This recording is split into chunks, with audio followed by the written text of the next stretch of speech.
Hola, soy Jairo Cabanías y hoy te voy a enseñar a cómo quitar un texto a una imagen. Si no más, empecemos.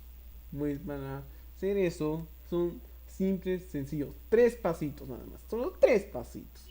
Pues comencemos. Primero vamos a selección, gama de colores. Checamos el color, el texto. Ya tolerancia a los 200 o como está igualito. Le dan OK. Ahora vamos a selección de nuevo. Segundo paso. Van a modificar. Y también se van a expandir. Y lo dejan como está. Igualito. No cambia nada. Nadita. Ahora. Denle un poquito zoom. Uy, demasiado. Ahí. Ahora vamos a checar la tecla de doble. O se van donde dice selección rápida. Ahí dice doble. Aquí. Rápida. Ya. Donde cualquier. Usa la letra. Pues la A, la R, bueno, cualquiera. La R. Anticlick. Y ahora nos dice rellenar.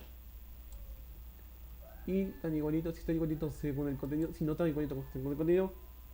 Le dan donde dice según el contenido. Creo que aquí está igual, está normal, pero si no está normal, le dan normal, ve. Y no, así le dan 100. Creo que está igual. Igual. Le dan OK. Y ahora le dan control D. Aquí también dice selección.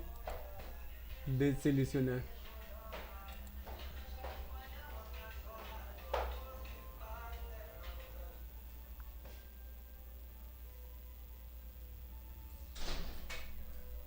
Y gracias por este video.